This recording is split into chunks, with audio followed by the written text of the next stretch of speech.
14 साल में 7 गुना। तो हमारे ये 2-3 क्वेश्चन जरा आप पूछ लीजिए, बाकी बात हम बाद में करेंगे।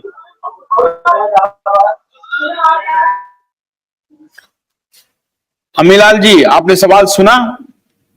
मैंने सुना नहीं, मैं आपके मुंह से जवाब दे पाऊंगा, मैं केवल आपके लिए जवाब दूं जी। सुना नहीं मुझे। अच्छा, ये शुभम आ गए हैं। शुभम, हाई कोर्ट में जो सुनवाई थी नमस्ते, वो तो मुलतवी हो गई, लेकिन अम्मीलाल जी हैं, उन्होंने आज अपना पक्ष रखा है और सहारा के पक्ष में उन्होंने अपना पक्ष रखा है। तो हम लोग एक जिम्मेदार मीडिया हाउस होने के नाते सबको पक्ष रखने का अधिकार है और हम उनको हम प्लेटफॉर्म देते भी हैं।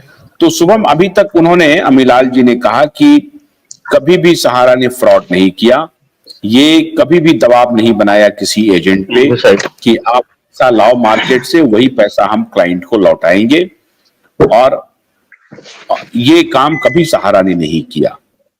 और सहारा, इन्होंने कहा कि 1998 में इन्होंने आरबीआई को एक पोस्ट कार्ड लिखा था, 2 पोस्ट कार्ड इन्होंने भेजा आरबीआई को कि मैं बैंक में पैसा जमा करूं वहां सुरक्षित है, पोस्ट ऑफिस में जमा करूं वहां सुरक्षित है, या सहारा में जमा करूं वहां सुरक्षित है। तो उनको जवाब आया 125% सुरक्षित है सहारा में पैसा, और बैंक में कुछ परसेंट सुरक्षित है, पोस्ट कार्ड में कुछ परसेंट सुरक्षित है, लेकिन 125% सुरक्षित है सहारा में पैसा।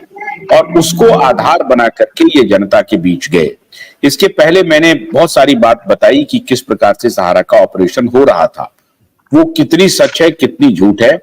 अब ये जो अम्मीलाल जी ने कहा है, इसमें कितनी सत्यता है शुभम? 200% सही बोल रहे हैं, कोई दिक्कत नहीं है उनके बात में सर, लेकिन ये 1998 की बात कर रहे हैं। काश ये लेटर एक सीआरसीएस को भेजे रहते 2010 में कि इसमें कितना % सुरक्षित है। जब इतना जागरूक ये थे तो 1998 वाला जो लेटर है उसको 2012 में इन्होंने गुम कर दिया। तो एक बार 2010 में जो सोसाइटी आई चारों, उसमें भी पूछ लेना। हाँ, मतलब हम आपको सलाह दे रहे हैं कि 2010 में भी आपको पूछ लेना चाहिए कि सहारा में आपने भेजा होगा तो सहारा इंडिया फाइनेंशियल कॉर्पोरेशन की आप बात कर रहे थे, नंबर 1, जो कि 1998 में आरबीआई से रेगुलेट होती थी, 98 में ही लाइसेंस मिला था। और 1978 की जो बात आप कर रहे हैं, तो 1978 में आपके कौन सी कंपनी शुरू हुई थी जिसमें आज पैसा जमा है लोगों का मिला नहीं? सब अलग अलग बात है। पैसा लोगों का सोसाइटियों में फंसा हुआ है, वहां आपको देखना चाहिए, चाहे वहां पे आपको सरकार से, ऐसे सीआरसीएस से पूछना चाहिए कि इसकी कोई गारंटी सरकार लेती है कि इसमें जमा करेंगे वापसी कराएगी।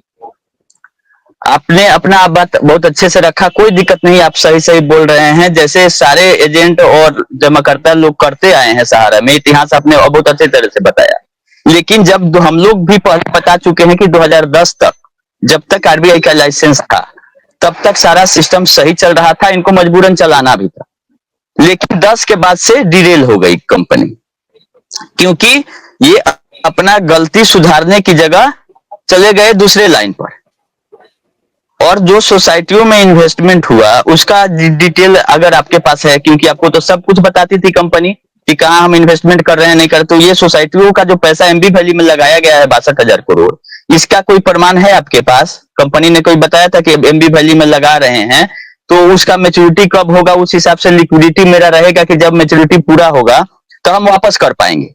बैंक जब भी चलता है ना, तो डिपॉजिट जो होता है और लोन होता है, दोनों का एक रेशियो होता है, और रेट ऑफ इंटरेस्ट जो है डिपॉजिट पे कम रहता है और लोन पे ज्यादा रहता है। बैंक का 1% का मिनिमम गैप रहता है, तभी जाके बैंक चल पाती। लेकिन सहारा को बैंकिंग करना था और लिक्विडिटी कंट्रोल करने के लिए आरबीआई थी, सेबी थी, वहां पे इसको गया नहीं, ये गया नहीं, इसको इन्वेस्टमेंट अपने हिसाब से करना था। तो अगर रियल एस्टेट का आपका बिजनेस था कि यार रियल एस्टेट से अलावा कोई और बिजनेस हो जिसमें सहारा है, आप बता दीजिए। और रियल एस्टेट का जो पैसा है वो फ्लैट बिक्री होके आएगा कि नहीं आएगा, ये कैसे आपको पता? हम कंपनी कोई बना लेते हैं आज, और मेरा फ्लैट कल बिकेगा कि नहीं बिकेगा इसके क्या गारंटी है? और पब्लिक से लोन लेके कि आपका 3 साल बाद हम रिपेमेंट कर देंगे, तो ये लिक्विडिटी का रेशियो होता है जो कि आरबीआई और सेबी डिसाइड करती है कि जब आपका मैच्योरिटी पूरा होगा उस समय आपका जो इन्वेस्टमेंट है उसका भी मैच्योरिटी पूरा होना चाहिए, तब आप कहीं ना कहीं से जाके दे पाएंगे, जो कि मिसमैच है सहारा में। अभी आज जाके सुप्रीम कोर्ट में इन्होंने दिया है कि 5 लाख करोड़ का मेरा प्रोजेक्शन है। वो प्रोजेक्शन 2030-35 तक का भी हो सकता है, हम लोगों को पता नहीं है, लेकिन 2030 तक आज 2.5 लाख करोड़ जो लायबिलिटी है, सहारा का रेट ऑफ इंटरेस्ट जोड़िएगा तो 10 लाख करोड़ हो जाएगा। आप प्रोजेक्शन दिखा रहे हैं 5 लाख करोड़, जिसमें सहारा को बोल रही है कि नेट प्रॉफिट 2 लाख करोड़ होगा, हम रिपेमेंट कर देंगे, लेकिन ये पैसा आएगा 2030 में। तब तक आपकी आज की जो 2.5 लाख करोड़ की लायबिलिटी है विथ इंटरेस्ट, ये 4 गुना हो जाएगी आपके हिसाब से, आपका तो 4 साल में डबल होता है। तो इनका कहना है कि मेरा जो रेट ऑफ इंटरेस्ट है इसको रोक दिया जाए, मतलब जमाकर्ताओं का ब्याज नहीं बढ़े और इनका इन्वेस्टमेंट है वहां बढ़ते रहेगा। तो ये सब भरमाने वाला बात है। कहीं ना कहीं सहारा को पता है अपनी गलती, इसीलिए कोई सामने नहीं आ रहा है। पहले ये कोशिश कर रहे थे कि लोगों को गुमराह करके उल्टा पलटा समझा के काम चला लेंगे, लेकिन लास्टली अब सबको समझ में आ गया है कि कुछ होने जाने वाला नहीं है। 2 दिन मीटिंग चला है सहारा में, चारों तरफ सन्नाटा है। कोई आप कन्हैया शाह को अब 10 बार बुला रहे हैं, वो नहीं आ पाएंगे, उनकी मजबूरी है, उनको कुछ समझ में नहीं आ रहा है। ये सब लोग इनोसेंट है, हम कन्हैया शाह को भी दोषी नहीं मान रहे हैं कि वो आके बोल रहे हैं। ये सारे लोग इनोसेंट हैं, इनको टेक्निकल नॉलेज उतना नहीं था जिसका सहारा ने फायदा उठाया है। लोगों को पेपर से मतलब था कि सहारा में पैसा जमा हो, तो सहारा के किस सोसाइटी में जमा हुआ, किस कंपनी में जमा हुआ, जिसका आरबीआई का परमिशन था, तो उसका 125% इसीलिए सुरक्षित है कि आपका अगर 100 रुपया गया तो आरबीआई उसका इन्वेस्टमेंट ऐसे जगह करवाएगी कि 125 रुपया वो वापस आएगा। तब जाके कहीं ना कहीं वो बोल रही थी कि आपका जो पैसा है वो सुरक्षित है, और बावजूद उसके 94 करोड़ रुपया का ही डाइवर्जन कर दिए सारा फाइनेंशियल में, जिसके चलते वाइंडिंग अप का नोटिस इसको गया है। तो जिसमें आरबीआई का लाइसेंस था वहां पे इस साइफन ऑफ और डाइवर्जन करने से नहीं माने, तो आपको कैसे भरोसा है कि सोसाइटियों का पैसा सही जगह पे गया होगा? ये सब खेल इन्होंने जानबूझ के किया है, अनजाने में नहीं किया है। हम लोगों से ज्यादा नियम कानून सहारा मैनेजमेंट को पता है। हम लोग कितना भी नियम कानून पढ़ ले, इसके पास जो टीम है हम लोगों से ज्यादा जानकार पढ़े लिखी टीम भी है। और ऐसा नहीं है कि एक दिन की ये कंपनी है, 40 साल से सिस्टम चला के आ रही थी। 8-9 में जब आरबीआई ने इसको नोटिस दिया कि हम कैंसिल कर देंगे लाइसेंस आपका, किया नहीं, तो क्या सुधार किया गया सहारा की तरफ से? कुछ नहीं, और गलत ट्रैक पर लेके गया। जब सुप्रीम कोर्ट का आदेश था कि आप पैसा चेक से वापस करिएगा, तो आपने कैश देने की आपकी हिम्मत कैसे हुई? जब सुप्रीम कोर्ट के ऑर्डर में, सेबी के ऑर्डर में था कि पे ऑर्डर और चेक से देना था, तो आपने ये जरूरी क्यों नहीं समझा कि हम सुप्रीम कोर्ट से एक बार पूछ ले कि चेक देना संभव नहीं है, हम कैश देने जा रहे हैं। आपने पेमेंट करके तब जाके ये दिखा रहे हैं कि टोटल लायबिलिटी हम पेमेंट कर दिए सिवाय 5120 करोड़ की। तो इनकी हिम्मत की सर बलिहारी है कि ये माननीय सुप्रीम कोर्ट के आदेश के बावजूद रियल एस्टेट हाउसिंग का पेमेंट नहीं करके क्यूसॉप में कन्वर्ट करवा दिया इनका मैनेजमेंट। और क्यूसॉप में जो कन्वर्ट कराया गया उस समय कमीशन दिया गया एजेंट को फिर से, जब 27,000 करोड़ था उसका कमीशन फिर से 2% 4% जो भी था वो लोगों को मिला कैश में, वो कमीशन भी नहीं फंसा किसी का। और उसी के लालच में जो बॉन्ड था उसमें इन्होंने घपला कर दिया। बॉन्ड में कहीं नहीं लिखा हुआ है कि क्यूसॉप का आपको ब्याज मिलेगा।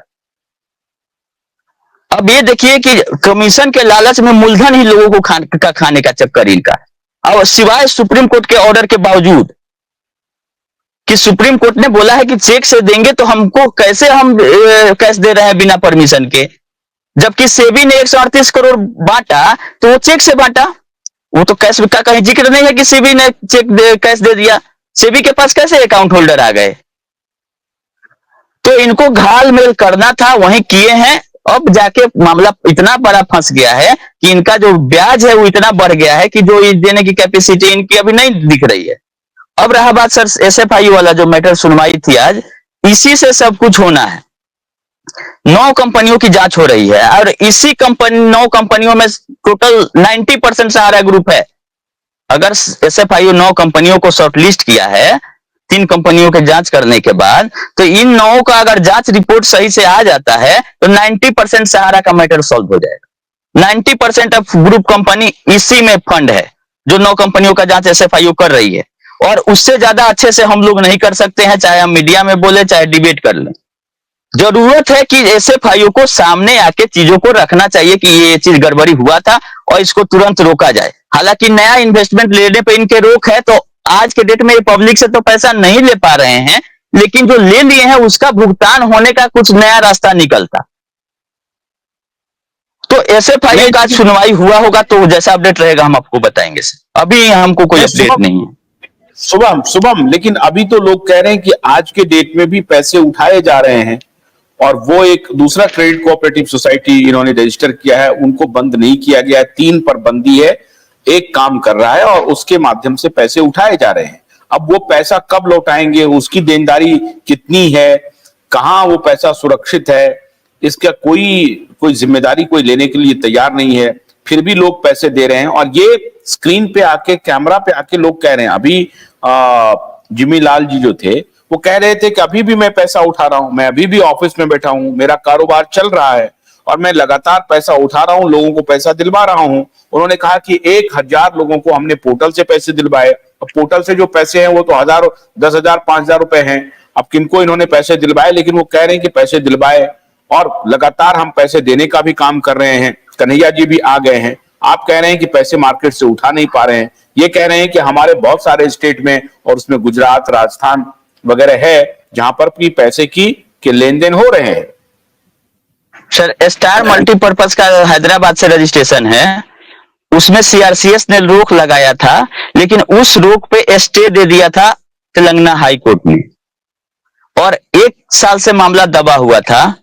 यही 16 अक्टूबर को अगली सुनवाई है उसमें। हो सकता है कि 16 अक्टूबर को उस पर भी रोक लग जाए, और उसके पहले ये री इन्वेस्टमेंट करके